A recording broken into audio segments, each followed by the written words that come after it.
Hello, fictional. Welcome to the What If Issei. Today we are gonna see, what if Issei got harem with Rias, Akeno and Rossweisse. Part 1. If you end up liking this video, please consider subscribe, so without further ado, let's get into the video. The day was just a normal day, no training, no disastrous events, no doomsday going down, just a regular school day. It was a Friday too, so weekends were off. Issei was walking to the clubroom to meet up with everyone else from the Occult Research Club, her ORC. It was just a regular after-school meeting, but today was not going to be such a thing. Issei wasn't aware of this, however. Knocking on the door, Issei put his hand on the door handle until suddenly, Drake spoke to him. "You should be careful, partner. I have a bad feeling about what's behind the door. I don't sense any particular danger of a fight, but just be cautious." "Got it, Drake." Issei put his guard up but avoided summoning the boosted gear unless necessary. Issei carefully opened the door to see Rias, Akeno, Zenobia, Kaneko, Asia, Ravel, Rossweisse and Irina all sitting on the couches and chairs in the room. They all looked a little dazed and different. "Hey, Drake, don't they seem a little odd to you?" "I don't exactly know what's going on, but they have a faint energy signature on them. It looks like they've been mentally or spiritually affected. Be careful." Drake warned him with a cautious tone. Issei felt a sense of protectiveness spark in him. "Hey. Are you all alright?" he called out. This snapped all of the women out of their trances as they looked at him in alarm at his sudden call. "We're fine, Issei." Rias dismissed his worries with a smile. The others gave him smiles as well, which were unusually brighter than normal. Seeing his girlfriend and master give him a reassuring smile, Issei relaxed as he sat down at an empty spot on one of the sofas. Kaneko immediately moved to sit on his lap as usual and began to eat some of the snacks that she had brought with her. She held up some mochi for him to eat and gave him a sincere and warm look. "Senpai, please have some." She spoke in her usual voice. She had a strong blush on her face and she seemed exceptionally more affectionate than usual. The action seemed small, but it was quite moving, nonetheless. Issei took a bite of the green tea mochi and continued about his usual mood. "So what's the meeting about today?" Issei looked up at Rias. Rias seemed to be entranced at his gaze and a blush crept across her face, but she shook it off as she realized herself fall into a daydream. Her face returned to being serious as she relayed to him why they were here. "Duke Gremory has told us about a stray devil that's in the area. He wants us to eliminate it." Akeno spoke out, but her eyes were strictly fixated on Issei, her gaze unwavering and loving. Issei felt that it was too dangerous for him to be in the room, for he felt the gazes of all of the women fall on him. Shaking off his worries, he tried to shake the attention off of him. He loved having these beauties around him, but he felt that something unnatural was going on. "Where's Kiba and Gasper?" Issei noticed that his brothers-in-arms wasn't present. "He's busy right now. It seems that he's taking care of Tosca. I thought it best that he got to spend time with her and catch up. Gasper's doing the same with Valerie." "I see." Issei smiled in relaxation. The two other guys in the club finally got to meet beloved people from their past again. The two needed a break to play catch-up anyways.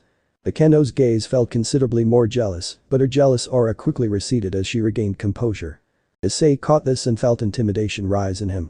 Issei felt two large and soft objects touch the back of his head and turned around to see Rossweisse clinging to him with a strong affectionate emotion in her eyes. "Rossweisse-sensei, what's wrong?" Issei asked nervously. "Nothing at all, Issei-kun," she replied sweetly. The usually uptight Rossweisse looked like a love-struck girl who had just found the love of her life. Issei felt that this weekend, and maybe even next week, he'd be in for something huge. At night, the orc had tracked the stray devil to a warehouse. Walking into the warehouse, everything seemed normal until everyone felt a bloodlust arise from the shadows. The creature popped out from the darkness of the warehouse. The stray devil was a low-class devil, but it had gained quite a bit of power from consuming several victims. It no longer looked humanoid and was just a black spiky creature that had a red visor. It growled and roared as it showed its gnashing black teeth. Its frame was large but stealthy and it had blades for hands. "Everyone, can you leave this to me?" Issei requested with earnest emotion. "Why?" the woman called out with concern. "I want to use real battle experience for my training. When I saw Vali use his Imperio Juggernaut drive I felt that he made another large gap in strength against me. I need to train more, and what better way to do that than to use real battle as training?" Issei's reasoning was valid and reluctantly, the girl stepped aside. "Let's do this," Issei said as he summoned his boosted gear. "Boost." The red gauntlet called out as it began to work its power-up function.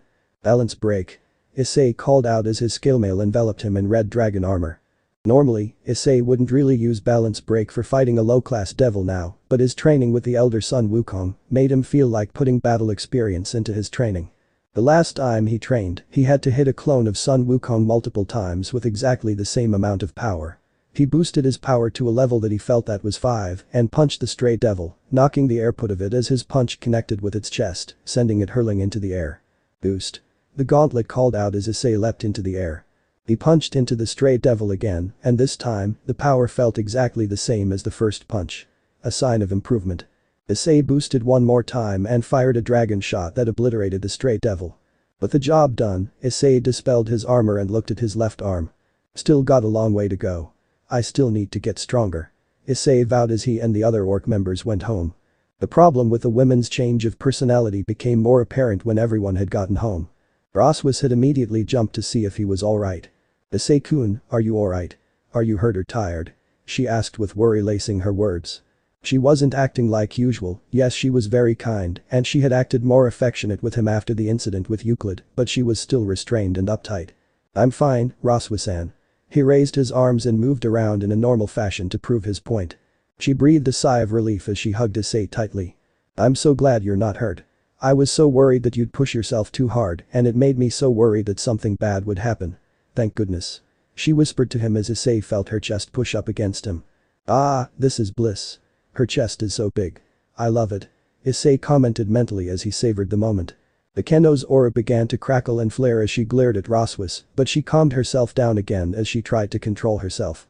Rossweisse's face inched closer to Issei's as she was about to kiss him. Akeno appeared from nowhere and blasted a blast of thunder between. Ara. Yufufufu. Looks like Rossweisse-sensei needs to be taught a lesson. She chuckled darkly as she began to feel anger boil in her. Wah. Issei exclaimed as he and Rossweisse jumped out of the way from her thunder magic. What's with Akeno-san? She's acting so differently. Issei wondered what the real source of the change was. Akeno proceeded to fire several bolts of thunder magic at Rossweisse, who shielded herself with magic circles. The two flew in a dance of magic in the air as chaos began to grow. The answer to Issei's question soon arrived as Azazel appeared in the room through a magic circle. Looks like it was you all. Azazel mused as he rubbed his temple with an amused look. Sensei. What's going on?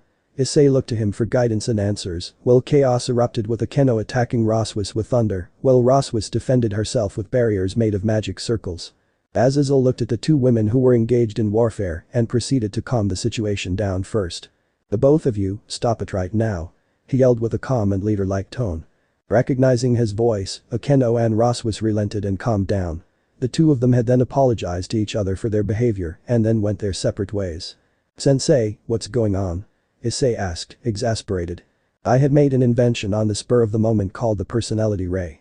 It takes some dormant parts of a person's personality or even twists a person's personality and changes a target's behavior. For example, if I shot you with a ray gun, you'd be a normal and upright guy, a contrast to your current self. I accidentally left it in the clubroom when I left, and it looks like the girls must have been hit with the ray when it went off. I found that the remains of the ray in the clubroom. I guess it wasn't stable and it exploded, hitting all of the girls in the room at the time. I don't know what kind of personality each girl has at this point, but I'll be doing some studies on it to try and find a solution. We can't have this chaos go on, not with rid of them already causing trouble. Until then, bear with their behavior. Issei sighed as he feared what might happen if this happened again. Issei went to sleep that night and felt that Asia and Rias weren't sleeping with him. An odd and unsettling discovery. Instead, he found Akeno, in his bed, alone with him. She was sleeping soundly against his chest and was completely naked. These two soft mounds touching against me, they must be Akeno's soft boobs. I can't get enough of this. This is the best. But why is Akeno-san the only one here? Akeno stirred awake as she looked up at Issei and giggled. Ifufufufu. Issei-kun, you're all mine now. She said in a state of euphoria. Akeno-san, where'd everybody else go? Issei asked with concern. They all decided to sleep in their rooms, so I took the chance to sneak in here instead. Now we can be together forever and ever and nobody will come between us. I'll make sure that the two of us live happily together, my beloved Issei-kun. She spoke with a blushing face and lustful tone. In truth, Akeno had put up a powerful magic barrier around the room so that nobody but a Mao-level person could get through. Strangely, this wasn't something she had ever shown being capable of doing in the open. Akeno-san, are you alright? Issei asked with concern. Akeno replied with a sweet and gentle tone. Yes. I feel perfectly happy and content with you. I couldn't be happier. I've always fantasized about waking up like this you. I want to be like this with you every morning, and I also want to wake up like this with you in the future with children. Wouldn't that be perfect, darling? So, why did all of the other girls sleep in their own rooms? Where's Rias, Butchu and Asia? Issei asked absent-mindedly. Issei had become accustomed to sleeping next to Rias and Asia, and even all of the other girls in one bed. Akeno immediately began to get angry at the mere mention of other women. She looked down with her bangs covering her eyes, and she spoke in a hushed and restrained voice. Why do you keep mentioning other girls? Are you having sexual affairs with them? Are you leaving me behind? I know that I talked about wanting to have an affair, but it's different now. I want to be the only one that you look at from now on. I want to be the only woman in your life. I won't let them have you. You're mine. Mine. Mine. Mine. Issei-kun belongs to me. I can't stand it. Why won't you accept my feelings? I'll make sure to get rid of the other women, then I'll be the only one in your life. You love me only. Yufufufufufufufufu. Akeno began to rant in anger, jealousy and desperation as Issei felt her embrace him. She began to pull him to her as she tightened the hold. She looked up and Issei looked into her eyes. They were blank and lifeless, devoid of all happiness, and were left disturbing and intimidating. Issei recalled watching an anime where there was a yandere girl who was behaving exactly like her, and when the guy that was dating her broke up with her, she killed him. She's a yandere. Issei exclaimed in his mind while freaking out. Deciding to rationalize in order to survive, Issei patted her head and kissed her forehead. Akeno, don't worry. I love you too. In truth, Issei did hold romantic feelings of love for her, but he just hadn't said it out loud yet. This seemed to calm Akeno down as her grip loosened. Her eyes returned to normal, with happiness and vigor returning. She closed her eyes happily with a smile and cuddled up to Issei, who breathed a sigh of relief. Looks like you dodged a bullet, partner. I once had a host who had a harem of yanderes. It was terrifying. Who knew that human women could be so scary? Anyways, good job handling that one. All that's left is for Azazel to report back on his findings tomorrow. I wonder if I'll survive that long. Issei decided that he would have to steel himself for what was to come. The next morning, Issei met up with Azazel, who had come up with a new invention. I did some more research, and it looks like the personality change has to develop according to the person's interactions. It'll take a couple of days for the effects to wear off, so you'll have to bear with it. Azazel smirked at Issei's distress. After Issei told Azazel what happened with Akeno the previous night, Azazel's face paled. Yep, yanderes are the worst to deal with. Her personality change must have developed after watching you interact so closely with the other girls. Thankfully, Akeno isn't a naturally murderous person. She may be a sadist, but she won't be crossing over to a full yandere, so no worries. The personality changes will fluctuate though, so the girls will act like usual sometimes, and their other personalities will take over at other times. Azazel's research brought relief to Issei, but it also made him worried too. Suddenly Akeno appeared from the kitchen doorway. Issei-kun, breakfast is ready. She smiled sweetly before returning to the kitchen to bring the food out. I'll be leaving now. See ya. On that note, Azazel left through a magic circle. Sitting at the breakfast table with Akeno and the other girls, Issei felt that his premonition about this being a big thing had come true. Breakfast was quiet. Well, that was what Issei wished anyways. True to what Azazel said, Akeno was acting like normal again. She would make her usual one-sama personage like normal, and she would make teasing remarks about having an affair with Issei. Rossweisse still seemed to be under the personality raise effects. She was clingier than yesterday and was practically plastering herself on him. Issei did enjoy the soft and pleasurable sensation of her chest on him, but he wondered if this was how she truly felt, or if this was the Ray's work.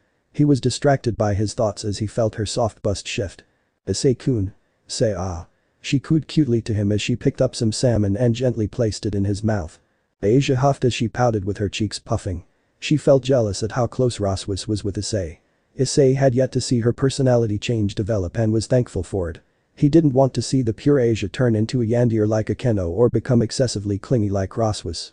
Alright, at this rate, I might survive these past couple of days. That is, if more yanderes don't pop up. I've been doing some observation, partner. It looks like that nun, Asia, is glaring jealously at the both of you. I think you spoke too soon. Issei realized what Drake was saying and looked at Asia.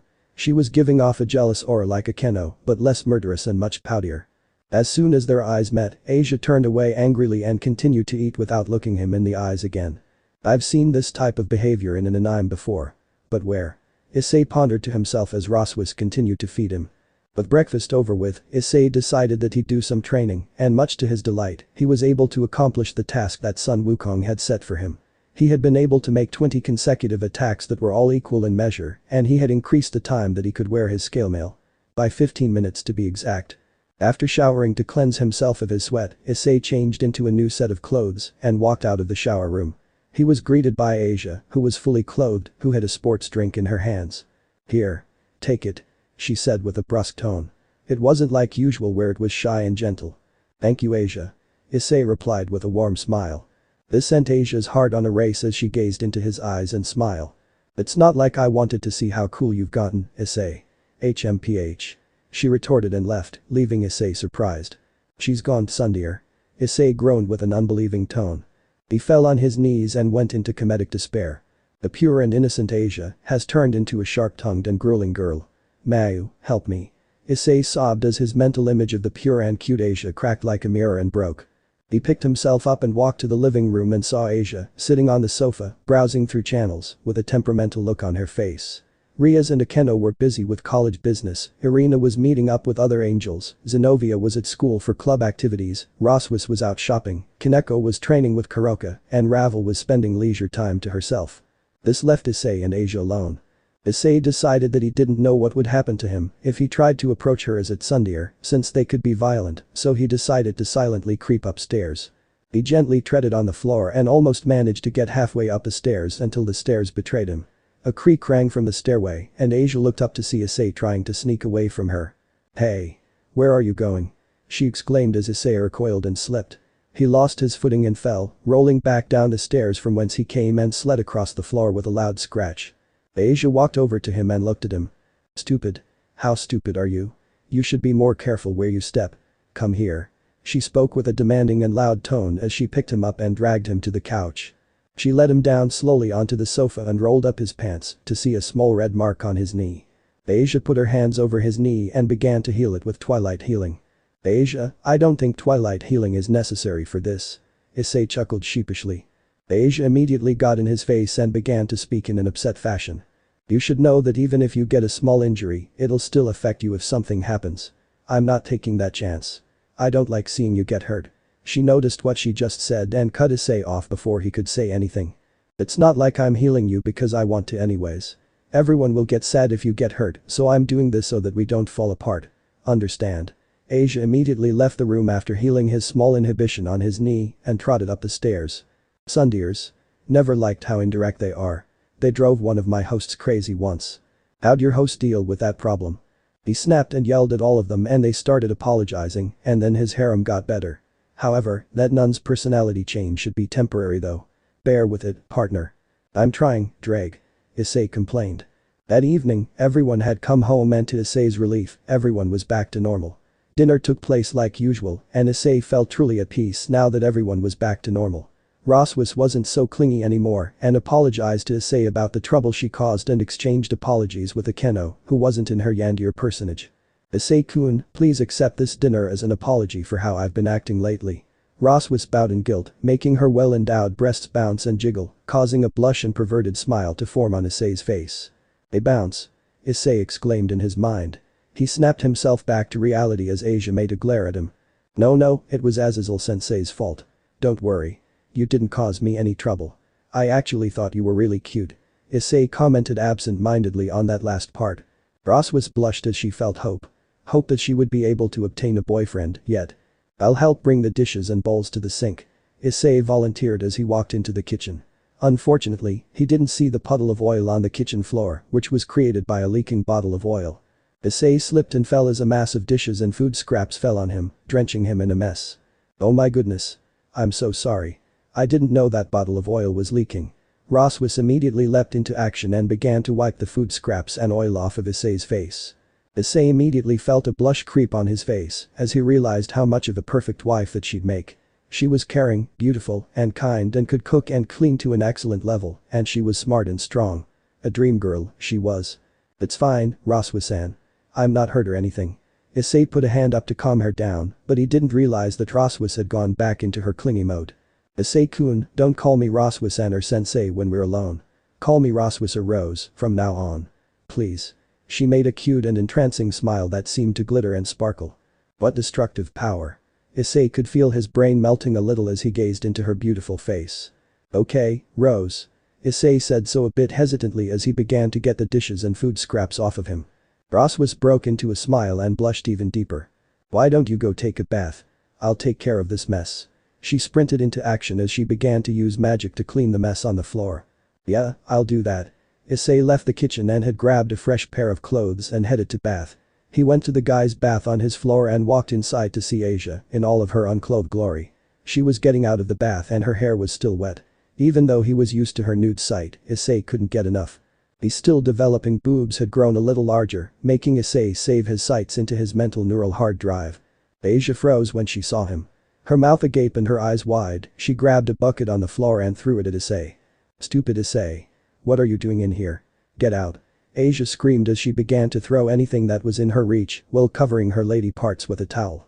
What do you mean? This is the guy's bath. Issei replied while dodging incoming objects of random size and design. You still shouldn't be here while a girl is here. She retorted with no reason in her mind. Okay. Sorry. Issei relented and ran out of the room and walked to another bath that was on this floor. She's still tsundier. Issei commented to himself. It seemed that the house's designer had more secret baths installed in the mansion. He walked through the hallway and walked up to a hidden door and pushed it, revealing a large doorway that led to a large spa and bath. He undressed and showered and finally walked into the hot spring. This hot spring was out in the open, but it seemed like the bath's heat completely countered the cold of the winter night. Issei relaxed and reclined into the water before slowly submerging himself in it to warm himself up from head to toe. Little did he know, Rias had walked into the bath as she too had discovered this secret bath. She undressed, showered and walked into the water, but she noticed bubbles coming up from a certain spot and walked over to see what the source was. Suddenly, Issei erupted out from the bath with a huff as he took in a long deep breath. Having a dragon body made him extremely resistant to heat, so this water was going to have no effects of making him dizzy. Rias shot backwards and nearly fell, but Issei caught her before she fell as he instinctively rescued her from her fall. Rias, what are you doing here? Issei asked her before he noticed her body. No matter how much he saw it, he considered it perfect every time he laid eyes on her. Especially chests. The naked Rias is the best. I can't get enough of seeing her boobs. I love boobs. Thank you, Mao. Rias stared at him as she began to stutter. Ah. She let out a shaking yelp as she covered herself up. Issei was alarmed by this act, as she never minded him seeing her naked and never opposed the idea of him seeing her unclothed. However, this time she was screaming like a normal shy girl. Sorry. Issei exclaimed as he gently let her go and looked away. I want to see it. I want to see her, but I don't want to upset her like I did with Asia. Issei was in turmoil as his head fought to look at his girlfriend, while his will to live made his head turn away. Rias was a hot blushing mess as she kept her arms and hands over her private parts. I didn't think Issei would find this place. I came here to take a bath alone, but I didn't think that you were in here. Rias muttered. I can leave if you want. Issei began to get up, but Rias dove next to him to stop him. No, it's fine. I just wasn't expecting this. It feels so different compared to normal. Rias confessed her nervous emotions to him as she leaned closer to him. Issei felt her voluptuous figure push up against him and her soft breasts pressed against him, making him quite happy as he felt his desires being realized to an extent. Issei then realized that Rias was probably under the effects of the personality ray, which explained her now shy and conscious behavior. Realizing that he was probably making her uncomfortable, he decided to get out of the bath. I'll get out now. I've been here for a while already. Rias nodded as Issei got out of the bath and changed into some clothes and left for his room. He walked inside to find that Asia was already asleep on his bed, snoring away cutely as she wrapped herself with her blanket over herself. Issei climbed into bed and fell asleep quickly, with Rias soon joining him later. The next morning, Issei woke up to find that Rias, Asia, Akeno, Ravel, Kaneko, Irina, and Rossweisse were in his bed, all were asleep with light snores escaping them. Issei decided that he was in quite a predicament as he had to use the bathroom, but he was pinned down. He had to find a way out but couldn't. If he moved too much, he'd risk waking up the girls. If Akeno went yandier, he and the others were dead. He didn't want to get smacked by Asia either. Crap, this is bad. Drake, what should I do? Keep calm. Concentrate on moving and wriggling your limbs as gently and slowly as possible out of their grasps. Whatever you do, don't rush and stop if one of them start to move or even twitch. Drake advised him as he tried to help his partner survive. At this moment, Issei had decided to pool all of his strength into stealthily sneaking out of their grips. Drake's advice worked as he managed to get out of his situation with minimum to no damage. He gently moved off of the bed with near untraceable swiftness that the call of nature had gifted onto him and moved to the bathroom. After relieving himself, he left the bathroom after washing his face, hands, and brushing his teeth, and left the bathroom to see that all of the girls had left his room, probably because they sensed that he had left. Changing into proper attire, Issei walked downstairs and was awaited by Akeno, who had changed and was cooking breakfast. The speed of how she had moved so quickly alarmed Issei, but he chose not to question anything. He sat down in front of the TV and Asia sat next to him. "You owe me?" She barked at him with an angry tone. "For what?" Issei backed away as she inched closer to him. "What do you mean what? You saw me naked in the bath." She cried out in outrage, much to Issei's fear and alarm. "Shhhhhh." Issei put a finger to his lips to help tell her to be quiet, but it was too late for that. Akeno immediately stopped stirring her pot of soup and turned around, with her hollow yandere eyes. Issei began to freak out, but was saved once again by Azazel. He knocked on the door and entered after Kaneko let him in. "Yo, Issei. I came to talk. Let's go somewhere private." Azazel spoke casually. He had no idea what kind of situation was going on right now, but he knew that he should probably keep things secret about the personality ray. He and Issei walked into a separate room, but not before Azazel noticed Akeno's yandere eyes. Azazel immediately paled and began to shiver as his previous escapades with yanderes had begun to reappear in his memory. Closing the door normally, Issei and Azazel broke out into a cold sweat. "Oh crap. Oh crap. Oh crap." The two repeated to themselves as they feared what would happen after they left the room. "Okay, listen. I brought a device that'll help you. This watch will help tell you when someone is behaving under the influence of the personality ray. The hand will light up green when someone is under the influence and will light up blue when a person is clear of its effects. The band will turn red when you're in danger of harm. Try putting it on now. The stronger the glow, the worse the situation is." Azazel handed Issei a white watch of simple make. As soon as Issei put it on, the watch turned a bright shade of pure red. Issei began to panic. The hands on the watch pointed to the door and Issei knew who was there. Azazel, feeling guilty about this whole incident and feeling sorry for his student if he died at Akeno's hands, Azazel gave Issei the chance to survive. "Alright, I'll call Barakiel.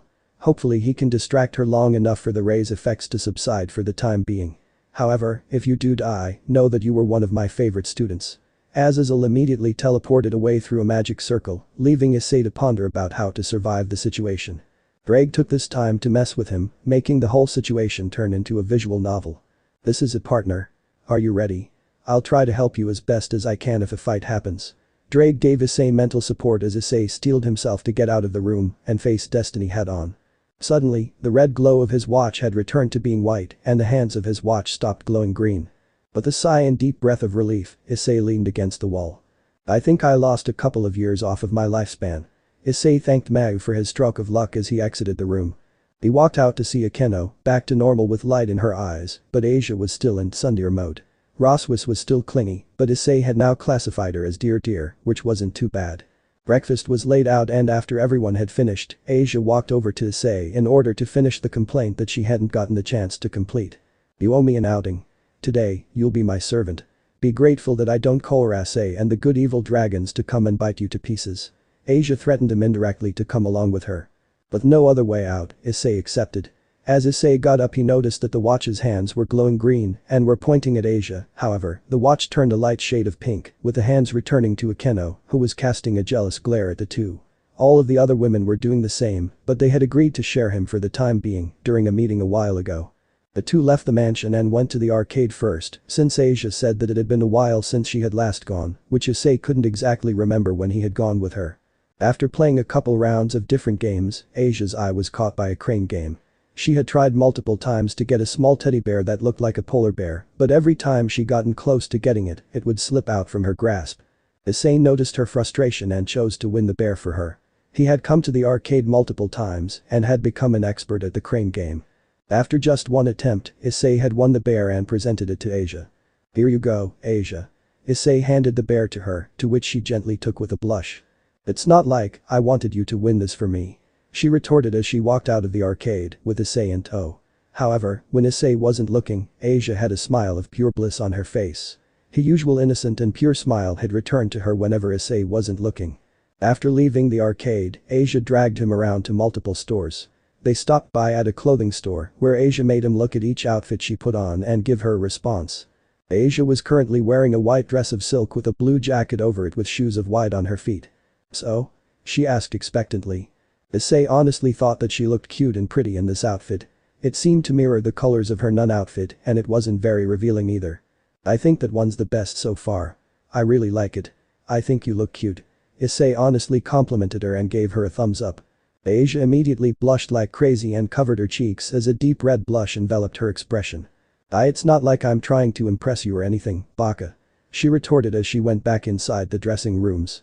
Contrary to her previous outburst, Asia was giggling happily to herself. "He thinks I'm cute and he likes the outfit. Geez, Issei-san," she remarked to herself as she began to happily change back to her regular clothes. When she walked out, she had her tsundere expression on and walked over to the cashier silently. Before she could pay, Issei cut in. He decided that he needed to show how manly he was and opted to pay. "I've got this," he said as he paid the cashier. "My, you two are such a cute couple. I remember when me and my husband were like you too." The cashier lady teased them as the two blushed from the comment. We're not a couple. He's just somebody who's helping me carry my bags right now," Asia politely refuted her. Right. Just know that some relationships start out this way," the cashier continued as the two left the clothing store.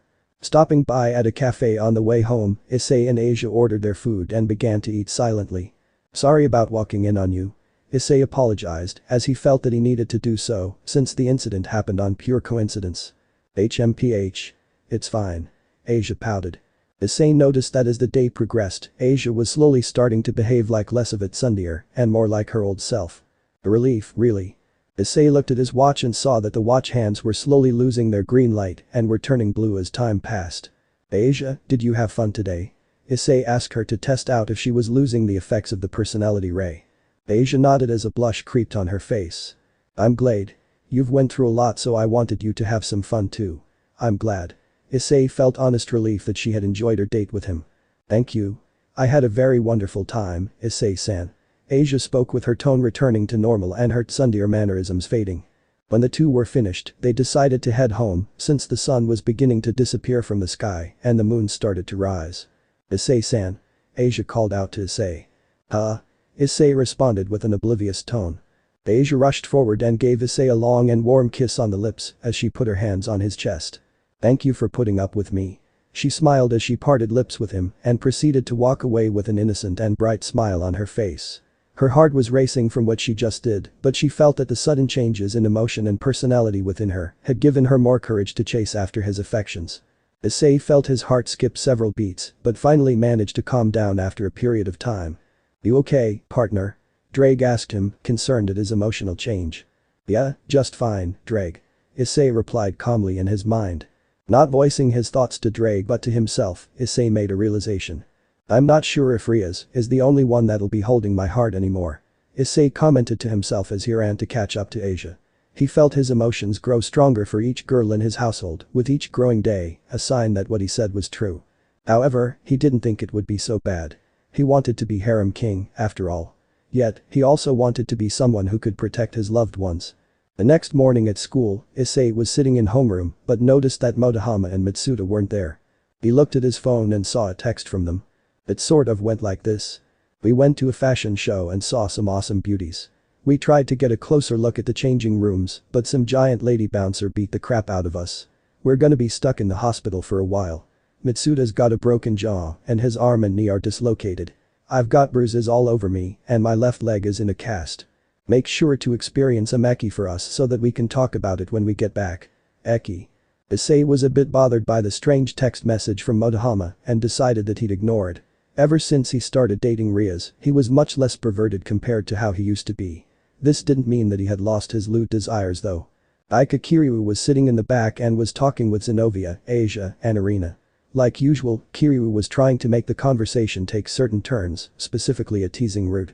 Issei learned that last night, Asia hadn't completely gone back to normal. She was still acting tsundere, but she made fewer outbursts and shouts. "Say, Asia, you've been acting tsundere lately. Trying to make more moves on Haidu?" Kiryu provoked her teasingly. Asia blushed at the mention of his name and the mere thought of actually getting him to herself. "No way. It's not like I want him to notice me. Issei-senpai is too blunt." She quickly denied, but her heart couldn't agree more. Kiryu turned to Irina and began to target her as well. What about you, Irina? Isn't he your childhood friend? Don't you want to do Eki stuff with him? You should hurry or else he'll get taken permanently. I heard that he's going out with Rias Gremory. Irina merely blushed shyly as she tried to hide her expression. Issei was a bit worried about her. She had been extremely shy and timid around him. Normally she was outgoing, passionate, and friendly. Now, she was shy and reserved and behaved like a nervous person. Noticing that Irina wasn't going to exactly answer, Kiryu shifted focus to Zenobia. Hey, Zenobia, are you going to use some power as student council president to make it okay for you and Issei to spend time together? Zenobia looked appalled and pointed an accusing finger at Kiryu. Absolutely not. Such indecent intentions are something I would do. I would not do such indecent things like abusing power to court someone. Zenobia spoke with a flabbergasted tone. Kiryu was dumbstruck by how differently the church trio were acting. Normally, Asia would blush and wonder at Kiryu's verbal antics, Irina would go off and make a prayer, and Zenobia would walk over to Issei and suggest practice. The normally innocent and gentle Asia was at Sundier, Irina was a shy and bashful girl, and Zenobia was a much stricter and upright girl. What happened? Deciding to ask Issei about this, Kiryu walked over to him. Hey, Haidu, what happened to those three? She put her hands on her hips in an investigative manner. Issei breathed a sigh of exhaustion. The previous night, after Asia kissed him, he couldn't sleep and was thinking about the other girls non-stop. It's a long story. One that I can't explain. I'll just say that this only temporary. Issei muttered before the teacher's arrival became imminent. Dropping the subject, Kiryu returned to her seat and sat down, wondering if she could have some fun with the changes that the three had undergone. But class is over, Issei walked to the ORC Clubroom and was greeted by Kaneko, who was munching on snacks like usual. Hi, Issei-senpai. She greeted cutely with her monotone voice having subsided a little. Partner, looks like her Nakashu nature has taken dominance in her. Azazel said that their personality changes haven't all developed, so be careful if you make her personality change into one similar to that Akeno girl's. One of her is already enough. Drake warned Issei before he made his next move. Issei mentally nodded and hoped that his poor choices of words weren't going to screw him over this time. Hey, Kaneko-chan. Issei replied with a calm and casual tone. He looked at his watch and saw that it wasn't activating, so he made a sigh of relief. As soon as he sat down, however, Kaneko got off of her seat and pounced onto Issei's lap. Sitting like usual, Kaneko resumed eating. Issei looked at his watch, and the clock hands had turned bright green and pointed at Kaneko. No. Issei exclaimed mentally as he prepared himself for the worst. Kaneko twitched a little and brought her skewered yakin bean jelly up to him. Issei-senpai. Have a bite. She smiled and gave Issei a cute smile. Her usual monotone voice was gone and was replaced with a more enthusiastic one with a cheerful hint. Obliging her wish, Issei bit off a piece. Kaneko blushed as she took a bite from the same piece, making this an indirect kiss. Issei blushed a little too at this sudden but daring action. Kaneko hummed happily as she smiled sweetly. Being with Issei and having some private time with just the two of them made her ecstatic. Issei-senpai. Do you think I'm cute? She asked with a curious tone. Issei merely smiled at her remark. Of course. I think Kaneko-chan is the cutest. Issei patted her head as she rubbed against him. Naya. Naya. Naya. She purred a little as she cuddled with Issei. So cute. Issei could feel his brain blow up as he laid witness to this cute display of cat-like behavior. Issei-senpai. Issei-senpai. She cutely giggled as Issei let out manly tears of happiness. The doors to the clubroom opened to reveal Zenobia walking inside. Such indecent behavior. Taoju-san, please get off of Haidu-san's lap. Zenobia pointed at the two with a blushing face and accusatory finger. Kaneko merely clicked her tongue in a disappointed fashion and reluctantly got off. Issei's watch immediately reacted and the time hands pointed right at Zenobia with a green light. Oh boy. Issei was going to get stressed out at this rate. Haidu-san, you shouldn't allow people to sit on your lap in such a shameless manner. Such behavior won't be tolerated at school. Zenobia started to rant at him with words about proper conduct and being aware of decency. Unfortunately, the concept of public decency was a little lost on Issei, since he was a perv. Hey Zenobia. Are you feeling alright? You're acting weird. Issei gave her a worried look. He decided that he needed to determine how exactly her personality had changed. He needed to see if she went Sundeer or Yandeer or any other kind of deer. What do you mean? Zenobia made a weird look. You used to tackle me with sexual comments and suggestions all of the time. Now, you're all strict and upright. What happened? Issei's comments seemed to make something inside her mind jar itself. I don't know. All I remember is a flash of rainbow-colored light. That's it. Zenobia seemed to feel a bit fuzzy in the head when she tried to think and remember about what happened a few days ago. I hope there won't be any long-term permanent damage. Issei seriously hoped that the ray's effects weren't at a detrimental point. If anything happened to the girls in a really bad way, he'd be sure to punch Azazel in the jaw with his Train Welsh Dragona crook form. Anyways, disregard all of those sexual suggestions that I made in the past. I won't be doing such things now. Zenobia announced with a bold declaration. Issei dropped the subject when he noticed that Kaneko had snuck onto his lap again, causing Zenobia to make another outburst about decency. She's become a real disciplinarian. Issei and Kaneko said at the same time. Later, the rest of the new orc had assembled in the old clubroom, and Zenobia had left to begin meetings with the new student council. So for now, we'll do things as used to do like before. Asia declared, with a more outspoken tone. Issei noticed that the girls were exhibiting their ray behaviors more often than before. Thankfully, Azazel had helped him remain calm. The girls' new personalities will develop with certain interactions, and then they'll subconsciously put their new personalities into action. Then, after a little while, their newly created personalities will disappear, and then they'll go back to normal with no expected remains or side effects. Was what Azazel said. Azazel had upgraded Issei's watch, so it now had 8 hands, so that Issei could tell the number of girls under the ray's effects. With the week over and the weekends approaching again, Issei had more worrying thoughts about the future. He had gone out to fulfill a client request that night, so he had arrived home considerably later than the others. Issei had arrived home to his mansion and was greeted by a gifted pair of breasts at the door. A sight that Issei did not see coming. Ah. I'm in nirvana. Rossweisse was still under the ray's effects, but Issei wasn't too bothered by it. The harem king and him relished this opportunity. Rias and Akeno were also home and had managed to take care of most of their paperwork for university. Welcome home, Issei. The girls called out as they rushed to meet him at the same time, but when Akeno saw Rossweisse pushing her chest into Issei's face, she twitched. Issei's watch turned pink as it warned him of slight danger. He remembered the color code going. Dark red near certain death situation.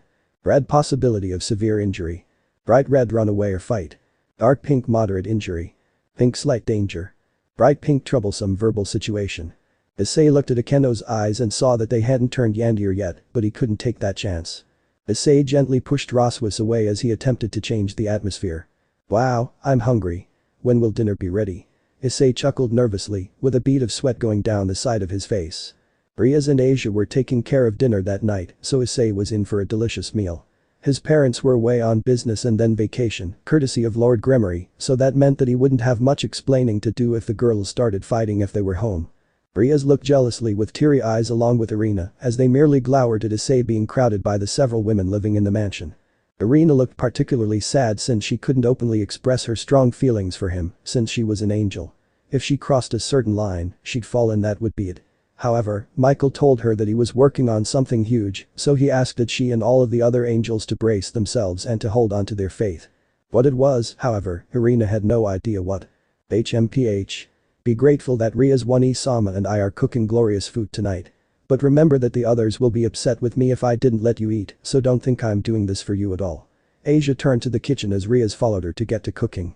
Akeno and Rossweisse had taken the opportunity to sit with Issei on the couch, with each competing for his attention. Issei was thankful that Akeno wasn't a true Yandir. Normally, a Yandir would have severely butchered him already, and the competition but Akeno merely threatened and zapped people that got close to Issei. The other day, on the way home from the shopping district, a random girl tried to get with Issei. Being the perv that he is, Issei was too distracted to even say anything. Issei could remember it very clearly too. Flashback. Yufufufu. Looks like Issei-kun and I get to be a couple today. She happily clung to Issei's arm as they walked down the street. She had entangled her left arm around his right arm and was resting her head on his right shoulder. Issei was holding the grocery bags in his left hand, so what followed next was inevitable for him to get out of. He felt like he really was looking like a couple with her, and it made him happy. Hey, cutie. Why don't you ditch that bimbo and come hang out with me? Spoke a girl in a high school uniform. She had shoulder-length purple hair, green eyes, and was quite cute. Akeno immediately began to crackle with a literal shocking aura. The girl dove forward and wrapped her arm around Issei's left and began to try and seduce him. Say, don't you want to experience me, handsome? That girl looks so plain and boring like an antique. My body is so much more attractive and mature than hers. Don't waste your time with her and become my boyfriend. She whispered with a seductive tone. Being a dumb perv at certain times. No, I am not hating on Issei, and I actually think he can be awesome, but I think he gets distracted at the wrong times. Sometimes. Issei made his perverted smile and was left speechless as the voluptuous girl began to wriggle her body up to him. Seeing the look on Issei's face, Akeno's yandier side emerged. "Why don't you back off, slut?" Akeno muttered as her eyes went hollow. "Huh?" The girl made a daring look at Akeno. "Issei-kun is mine, nobody else's." Akeno muttered once again. "Not anymore." The random girl was about to kiss Issei until Akeno shocked her with a weak surge of electricity. "If looks like you need to be taught your place." Akeno walked over to her and shot weak volts of lightning at the girl, but Issei stopped her before she went too far. "Akeno-san, that's enough." Issei called out to her, but Akeno showed no signs of stopping. Albeit, Akeno toned down her attacks to the point that her lightning was like a weak taser, too much would cause serious injury. Issei lunged forward and stood in the way before Akeno could attack again. When Issei looked at her, he was quite scared. No, he was scared senseless. Akeno was wearing her sadist smile and had yandier eyes and was making her usual giggle. The mere sight sent chills up his spine. "Akeno, no more." Issei warned her seriously. Akeno was snapped back to her senses as she realized what she was doing. She immediately stopped and healed what damage she did to the poor girl and walked away, shame overcoming her. Issei had to make sure this didn't turn into a problem, so he called Azazel. "Sensei, an incident happened, could you come and clean the situation up?" Issei whispered into the phone. Azazel merely made a sound of agreement and sent a clean-up squad to make things seem as if nothing happened. Azazel had confirmed with Issei that he would take care of any damages and events that would be caused by the girls while they were under the influence of the personality ray. Within minutes, a Grigori squad showed up and completely healed the girl and wiped her memory. They then proceeded to wipe the memories of everyone in the vicinity of what they may have just seen. Issei grabbed the grocery bags and walked home, to which he saw that Akeno had turned back to normal for the time being, with no recollection of what just transpired before. The whole time, Issei noticed that his watch had turned dark pink when he confronted Akeno. For the time being, Issei had to make sure that nothing set her off. Flashback end. Issei felt a bit guilty since the look on his face had propelled Akeno to go into yandier mode. "Dinner's ready." Rias called out as everyone proceeded to gather in the dining room. The whole time, Rossweisse insisted on feeding Issei, who obliged. Strangely, Akeno didn't seem to have a problem with this particular sight. The only time she really went into yandier mode was when another girl tried to kiss him. After dinner and after cleaning all of the dishes, everyone went their ways into their rooms, but Kaneko had something that she needed to do first. She walked to Issei's room and knocked on the door. Opening up to see Kaneko, Issei cheerfully welcomed her. "Did you need something, Kaneko-chan?" "Issei-senpai, are you busy this weekend?" Kaneko was acting cute and outspoken, a sign that her other personality was in effect. "Nope. I'll probably be free." Issei responded with a casual tone. "Then, did you want to go to the amusement park?" Kaneko felt a bit nervous with this part, but she knew that he'd accept. "Sure thing." Issei agreed happily. He was happy that his cute little junior wanted to spend time with him, even if she called him a nasty perv in the past. "Then, I'll meet up with you at the station at 1 p.m. tomorrow." "Sure." With matters decided, Kaneko returned to her room as she tried to decide how she should prepare and dress up for her upcoming date with Issei. The mere thought of having alone time with him for a night made her ecstatic. She had already run this idea by Rias and the other girls already and thankfully, nobody was behaving under the personality ray's effects, so she had no trouble getting agreement from Rias, who was the official romantic partner for Issei. The strength of her faith in Issei and her understanding of the other girls' feelings had made Rias mature greatly. The next day, Issei had arrived at the station early at exactly 12:45 p.m. so that he could be early. At exactly 1:12, Kaneko came running to him as she bowed in apology at her tardiness. "Sorry, Issei-senpai. I had some stuff to take care so I got here late." Kaneko felt a bit bad since she was the one who planned the date and yet she arrived late. Of course, this was not problem for Issei at all. He merely patted Kaneko on the head and comforted her worries. "Don't worry, Kaneko-chan. I'm not bothered at all." Issei couldn't help but admire the outfit that she had chosen to wear. Kaneko was dressed in a white coat, black sweater, and purple skirt with brown boots on. She had a purse slung over her shoulder and she looked absolutely adorable. It sounds ugly, I know, but I'm being random with the outfit and I'm just doing this to affect Issei and get a reaction out of him. "Let's go, senpai." Kaneko grabbed Issei's sleeve and pulled him along as she led him to the carnival that she had wanted to go to. At first, she was worried about the lingering effects that Rainer might have had on Issei, but he reassured her that those scars were healed and gone. They left the station and saw a massive amusement park that had a giant Ferris wheel with several shops of food and games. There were also several roller coasters that weren't to be underestimated. Alright, Kaneko-chan, what do you want to do first? Issei had turned into the secret gentleman inside him, like when he went on a date with Rainer. Kaneko pointed to the roller coasters, and Issei obliged. Apparently, the roller coaster was called the Red Blasting Dragon. An ironic coincidence. They bought tickets for two and entered the red and green roller coaster that was modeled after a dragon. With seat belts and seat restraints intact and in place, the roller coaster fired off. The speed was so intense that it shouldn't have been safe. The speed was so strong that Issei felt like he needed to be worried for his own safety. The powerful wind in his face made his cheeks shake and feel like his head was being pushed back. The roller coaster looped 7 times, and the speed made Issei give out yelps. He looked next to him and saw Kaneko smiling and giggling enthusiastically in a carefree manner that made her seem like she was having the time of her life. A rare sight to see from her. When they got off, Issei felt like he had lost a few pounds, but he was allowed no rest when Kaneko pointed him to another ride. It was called the counter-clock spinner. Just when you thought things were bad enough. Hang in there, partner. Drake encouraged Issei as he staggered to his feet. It was basically a ride modeled after a large clock with the seats being placed on one hand. Issei had a bad feeling about this, but he wanted Kaneko to smile and be happy. Sitting in the seats of the clock hand, the ride began slowly as it rocked back and forth. This isn't too bad. Issei commented, but he realized that he spoke too soon. The clock instantly sped up and began to rock back and forth more quickly, with the pace increasing very quickly. Issei felt himself get lightheaded as the speed and rapid side around him get worse. Finally, the ride hit a danger point for him as the clock hands began to spin full circles vertically as the clock hands began to move and zoom around the clock at a rapid pace. Ah! Issei let out a loud shout as the speed had finally defeated him. Kaneko stood in her seat laughing at his distress until the ride was over. Issei staggered off of the walkway and felt the world around him spin as his sense of balance faltered.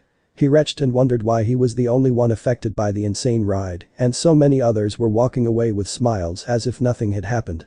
Before he could fall over, Kaneko caught him with her monster strength and gently carried him over to a bench. Sorry, Kaneko-chan. Issei apologized sheepishly as he hunched over to try and shake off the nausea. Kaneko slowly patted him on the back to help ease him out of the nausea. No, I'm sorry for making you go on that ride with me. I didn't think that this would happen. Kaneko made a sad look, but Issei did what he usually did to help cheer her up. He patted and rubbed her head to soothe her. Like magic, Kaneko's mood had brightened up once more. Come on, let's go and have some more fun. Point me at any game and let's play. Issei took her hand as he forced his nausea to go away so that his cute junior wouldn't worry again. Kaneko took him to play ranges of shooting games, arcade games, video game racing, and some sports, and generally she took him on an adventure. However, Kaneko felt like it was him who took her on an adventure. Growing up with only her sister, Kuroka, who eventually left her, Kaneko was alone until Rias came along and brought her into her peerage, or rather, her family. Then Issei came along and brought peace to her soul when he vowed to always stop her if she lost control of herself. Now, she felt that Issei had willingly endured the nauseous coaster rides and won several games for her so that she could make up for the years of solitude that she felt when her sister left her. When the night grew late, the two headed home, with both having had their fill of food at the amusement park. While walking down the street from the station, Kaneko did something that blindsided Issei. Kaneko stood on her toes and brought her lips to Issei's. A warm and passionate kiss was shared between the two as Kaneko silently conveyed her feelings to Issei once more. Thank you for letting me have such a fun day, Issei-senpai. It means a lot to me. Kaneko thanked him with a blush before walking away, leaving a stunned and red-faced Issei. The other girls were wondering what kind of date the two had when they all saw Kaneko walk inside with a bright and cheerful smile on her face. Had fun? Rias asked her, to which Kaneko made cute nod. To be honest, the girls were a bit jealous that Kaneko got the chance to get some alone time with Issei, but they knew that they'd get a chance to spend some alone time with him as well. They'd all make sure of it. In the back, Zenobia was staring intently at Kaneko's smiling face. She was intrigued by her expression, and her new strict mindset detoured and pondered about what a date would feel like with Issei. Immediately, her heart went pitter-patter, and her face began to heat up as an image came to her mind. It was that of her and several other children, eagerly waiting for Issei to come home to the family. Shaking her head to get rid of her thoughts, she scolded herself. I can't be thinking of shameless things. Deciding that thinking about this would corrupt her mind, Zenobia moved her mind to other random topics. Still, her feelings for Issei were no longer about just breeding with him. Her feelings were now of romantic desire and they were getting stronger by the minute the more she thought about it. Zenovia had a rough night last night. She had spent a long night dreaming about Issei. She had scolded herself for having shameless thoughts about him, if you know what I mean, but nothing extreme though, but was also too busy trying to calm her heart down. Ever since she started to wonder about what it would be like to have a relationship with Issei, even if she had to share him. Thinking about how dedicated he was to getting stronger for the sake of others and seeing how hard he tried to protect others, even if he didn't know them. That made her initial desire to merely have children with him turn into a wish to have a romantic relationship with him. The next morning, Zenovia had woken up to a Sunday morning of quiet.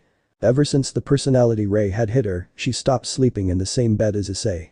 Rather, she wanted to, but her new impulses urged her to show decency and restraint. She wondered why the mansion was so quiet though. Normally, the girls would be arguing over Issei right now, but she found that Issei's room had no racket coming from it. After taking a morning shower, Zenovia stepped out of the shower close to her room and walked out, wrapped only in a towel. She saw that her door was left open and remembered that she had closed it. She brought her guard up and forced the door open to reveal Issei, covered in her bras and panties. She felt something new in her snap. An angry aura flared around her as she had now seen that his pervertedness had hit a new level. He had dug into her laundry and covered himself in her undergarments, for goodness sake. Issei. Zenovia shouted with a strong red blush and slightly teary eyes as her privacy became violated and her personal belongings had been laid out bare and open. Breaking into a run, Issei cowered and tried to reason with her. It's not what you think. Gah. Issei begged for his safety as his watch turned dark pink, moderate danger. She summoned Durandal and whacked him over the head the blunt side of the sword, creating a loud echo of a painful crash, along with the frustrated growl of a certain girl. Zenovia put Durandal to the side and awaited to hear Issei's explanation. Issei, who had a small lump on his head, sat in Caesar position, sitting with your legs folded forward and your behind resting on your heels. Just informing to help solve confusion and began to explain his story. Issei and Office were playing and Issei flew away. I chased Issei in here and tried to find him, but he flew out as soon as I tried to get him out of the laundry basket. That's why you saw me like that. I'm being honest. Zenovia gave him a suspicious glare. She didn't exactly trust his words since he was a renowned pervert. Still, it's not like he hadn't seen anything new. She had already shown him her bare breasts and it wasn't like he hadn't seen her bras and panties before. It looked like her new personality was making her act this way. Man, the one time I don't have perverted intentions in a perverted situation, I get in trouble. Issei mourned over his luck. After looking Issei in the eye and acknowledging the fact that this wasn't anything new, Zenovia let him go. Thanks Zenovia. As Issei got up however, Zenovia's towel unraveled, revealing her ample bust and her very private parts. Zenovia's face went crimson red as she froze for a few seconds in shock and covered herself up. Aye. Zenovia let out the most feminine and un-Zenovia-like scream ever. Issei. You shameless jerk. I can't be a bride anymore. She shrieked as tears gathered in her eyes. What? This isn't even new. I didn't even do anything wrong. Issei complained as she would have normally tried to assault him already, yet now, she was acting shy and flustered. She was even crying. You've got it really rough, partner. And now? It's going to get worse. Drake commented with amusement as he waited for the situation to worsen. Soon, rumbling and shaking could be heard as Rias, Asia, and Akeno, oh dear, ran up to Zenovia's room to see what was going on. When they arrived, they were utterly shocked at the sights that they were seeing.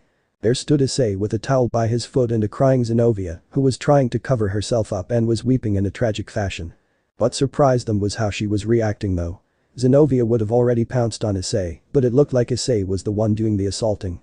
Why Issei, you dumb pervert. Stop looking. Zenovia cried as her mind tried to find a cause for the blunder.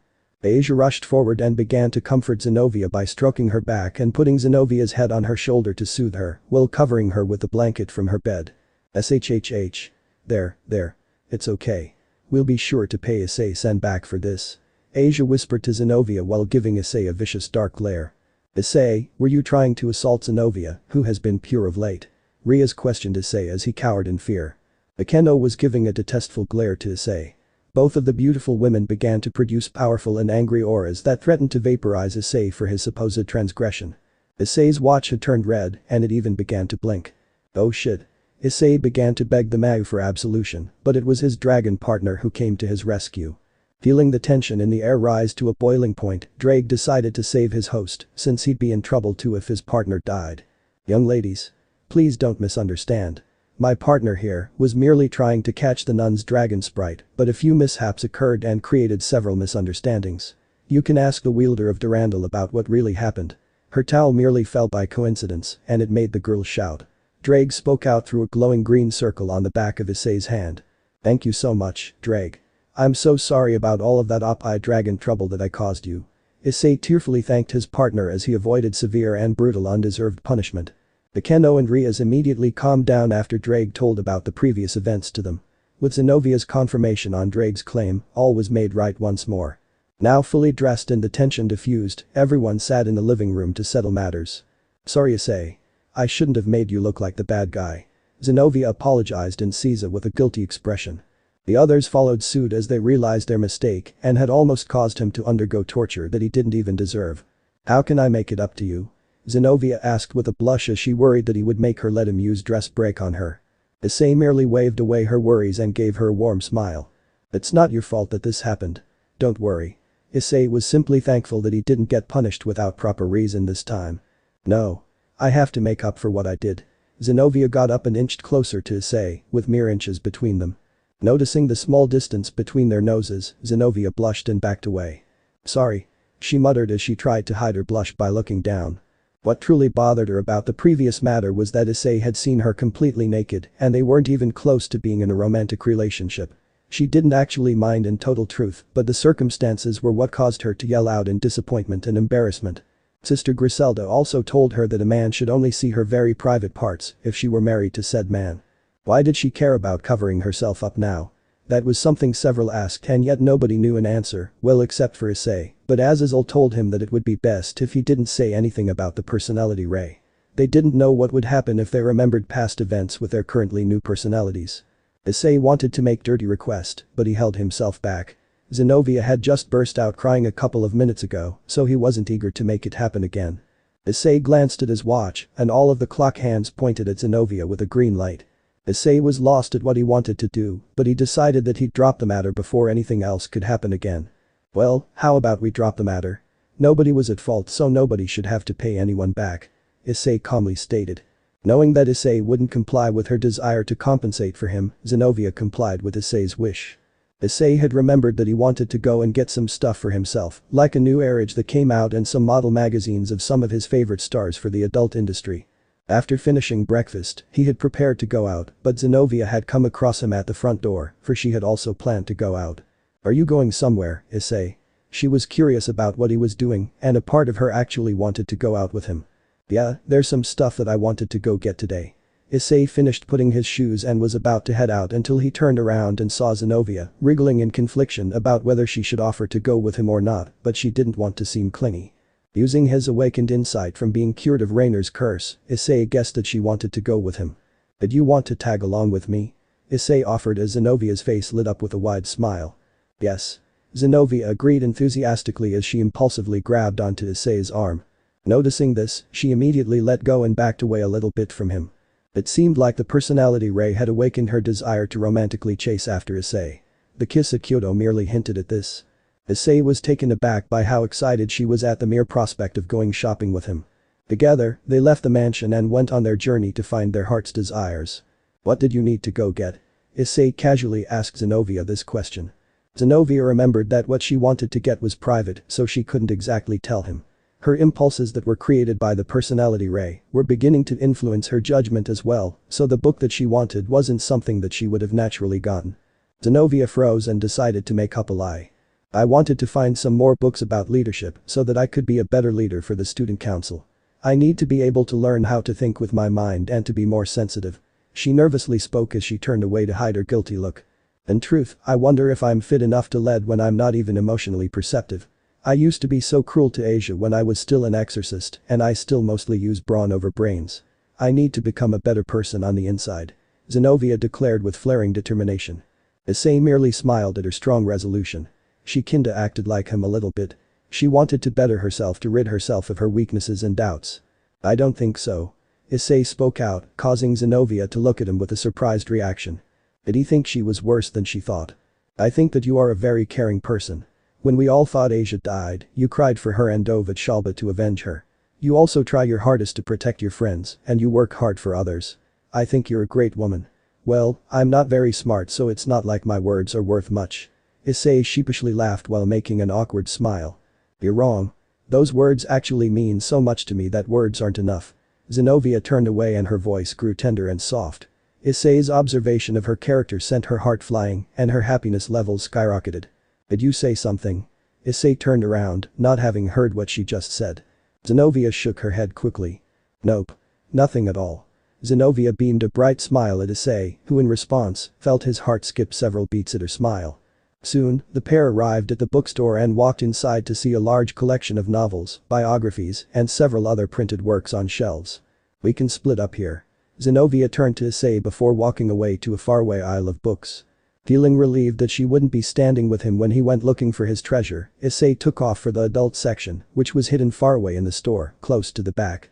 After hunting down his desired goods, Issei moved to the register and paid the cashier, but then he remembered that he had to find Zenobia, who had wandered off to the aisle that had instruction and guidebooks. He looked around and spotted her looking at a book. He walked over to her and tapped her shoulder. Zenobia jumped and nearly dropped the book that she was looking at. Luckily, she caught it before it could make a loud thump on the ground. She closed the book and placed it back on the shelf slowly and calmly before turning around to Issei, with a blush on her face. Don't do that. Zenobia scolded him before she noticed what Issei had in his bag. How shameless.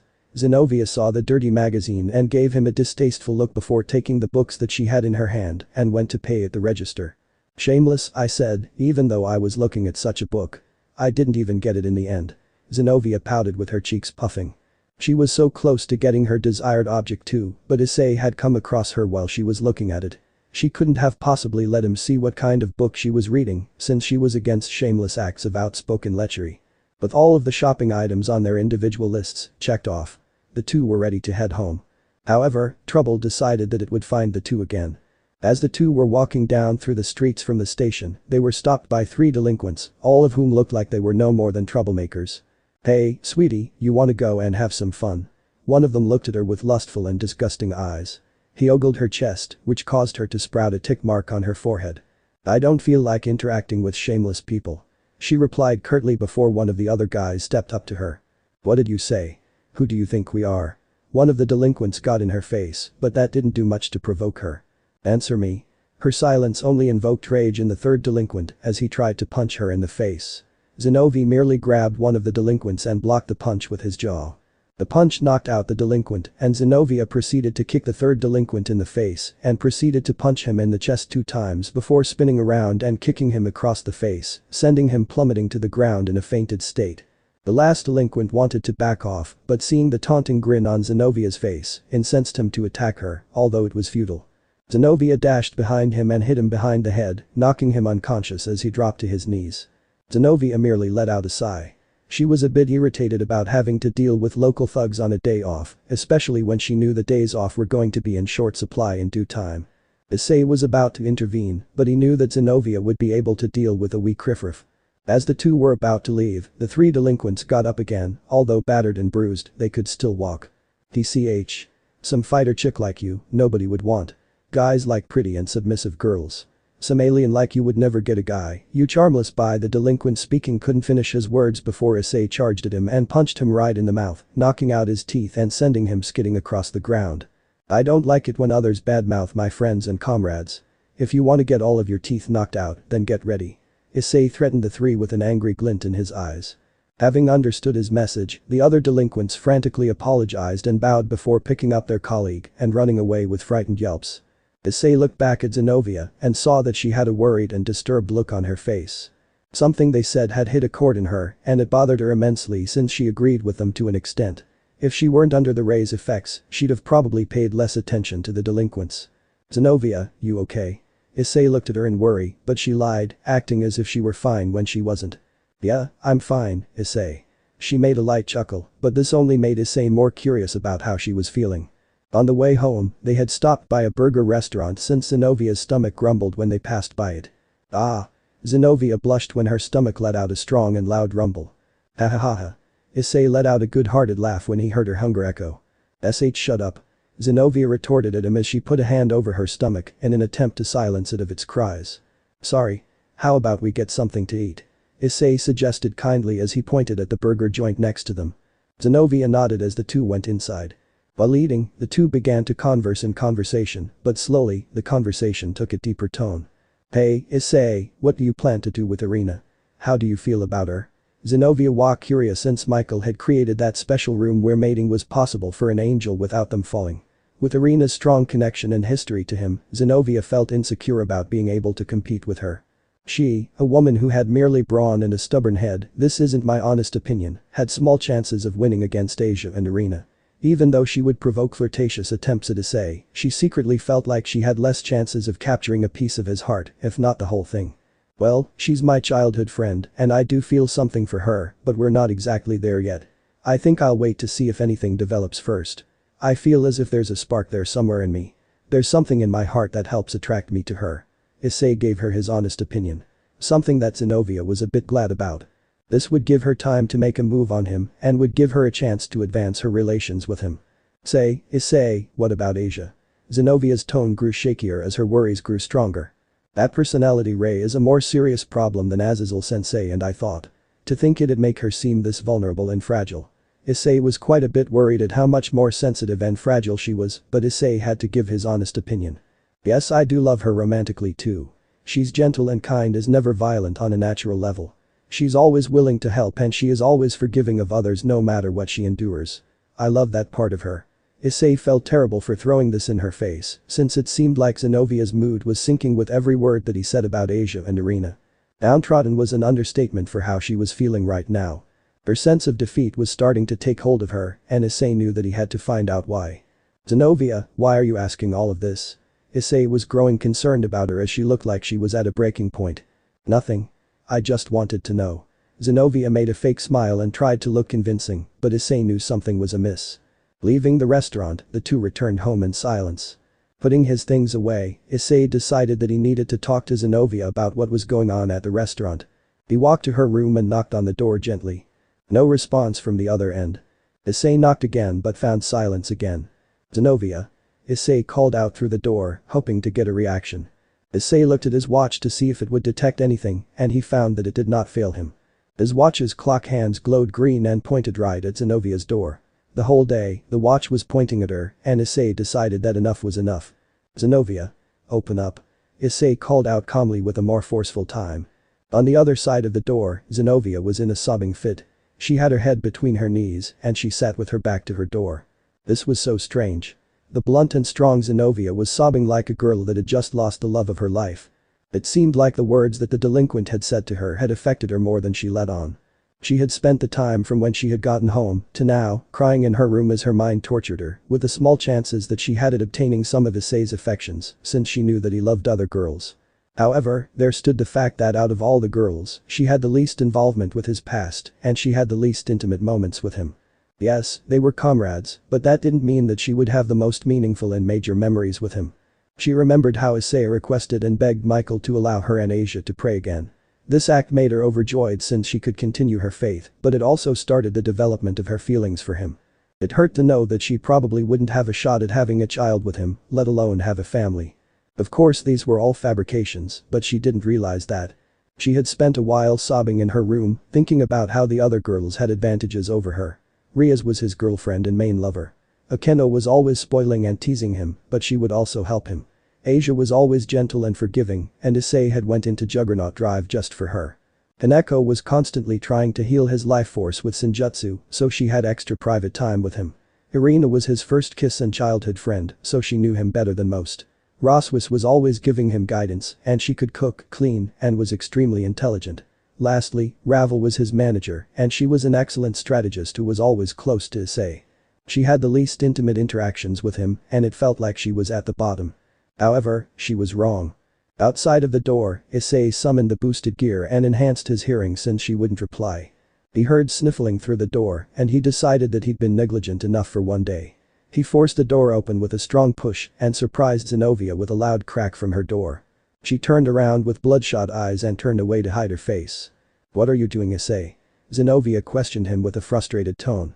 Issei trudged over to her and sat right in front of her. He put both hands on her shoulders and prevented her from turning her body away. "Zenobia, tell me the truth. What's wrong?" Issei asked with a concerned and gentle voice. Zenobia couldn't lie anymore, she couldn't hold back. She bit her lip and tried to repress her emotion, but it all came out, regardless. I can't. She whispered, barely loud enough for herself to hear. What? Issei asked again. He saw Zenovia's tears trickle down her face and fall onto her lap and knew that whatever this was, it wasn't the work of the personality ray alone. I can't compete with the other girls. She confessed to him with a red sobbing face and tearful eyes. What? Why? Issei was truly confused. Back then, until recently, she was always trying to take the chance to make a move on him, but now she was surrendering. All of the other girls, they have the advantage. They have relationships that are so much closer to you. They have more special memories with you. They have better traits than me. They can cook, clean, and they can understand what's going on in the atmosphere. All I can do is break and destroy things. Why did I ever think that I could get some of your attention and affections? I have nothing to be exceptional for, and I know other men wouldn't want a girl like me. Zenobia ranted as she let out all of her repressed thoughts out. She sobbed and refused to meet his eyes as she stayed in the same position. Issei made a sigh and was ready to prove her wrong. He gripped her shoulders and brought her head onto his shoulder and comforted her by patting her head and rubbing her back to calm down her sobs. Zenobia, you and all of the girls are unique. You all have great traits and bad traits like any other living person. Issei spoke softly to her as she still cried. Like what? She questioned him as she couldn't find an answer herself. You're strong, resilient, and you care so much for your friends. When Asia was nearly killed by Shalba, you were the first to charge at him in anger and vengeance, just to pay him back for Asia. You tried to help Jayasuke with his fears in order to help him grow. You made sure that he didn't lose on purpose during the match with Sererg's peerage. You care so much for your friends that you're strong for them. I think that puts you on equal footing with the other girls. You stand up to others and you stick to your beliefs and you're confident. Even when I reject your advances, you bounce back. So what makes you think that you're at a disadvantage? It's true that Rias and Asia hold a part of my heart, but you also hold some of it too. Issei's words left Zenobia stunned. He thinks of me like that. Zenobia couldn't be more overjoyed. The one thing she wasn't confident about wasn't true. She did hold a part of his heart. He did have feelings of her. She did have good traits. All of her fears and self-inflicted mental torture were for naught, for it was all just a fabrication in her mind. Issei inched closer to her and did something that was to never be expected of him. He kissed the girl first. He brought his lips against her soft ones and deepened it with her as her sobs stopped and rejoice took hold of her emotions. She was now crying happy tears as she realized that even if she couldn't have all of Issei's love, she still had it, even if it was a piece. They soon parted lips and Zenobia wiped away her tears. She smiled brightly at Issei and hugged him. Thank you, Issei. She whispered to him as Issei returned the hug. Of course, Zenobia. Issei whispered back to her. By the way, what was that book that you were looking at before at the shop? Zenobia blushed, but she knew that she'd die of embarrassment at the shamelessness of the book that she was going to buy originally. Of course, she lied about it again. It was about fashion and makeup. Zenobia lied off of the top of her head and thankfully for her, Issei believed it. In truth, it was a book about how to seduce and confess feelings to someone. She had scolded her shameless intents when she thought about it. I see. I think that you look beautiful enough already, though. Be beautiful. Zenobia stammered as she felt her face turn red and her heart started jumping for joy. Bashfully turning away, Zenobia tried to hide her embarrassment, but Issei wouldn't have that. He stretched his hand out to her, inviting to come out with him so that she could see for herself how beautiful and unique she was compared to the others who were also unique in their own ways like she was in her own. Deciding that she had spent enough time thinking negative thoughts, Zenobia left her room with Issei to go join the others downstairs in the living room. When Irina caught sight of the look that the two shared, she knew that Zenobia had advanced her relationship. She was happy for her. However, she felt an empty feeling in her that was followed by sadness. Being an angel, she couldn't actively pursue him or she would fall if she wasn't careful. She thought that all hope of trying to seduce and actively show her feelings to him were lost, but once more, Michael came to her rescue. The project he was working on had indeed been huge and he was going to reveal what it was by tomorrow night. End of the here. So that's it for today's video guys. Before you go, just like the video and share it with your friends. Bye.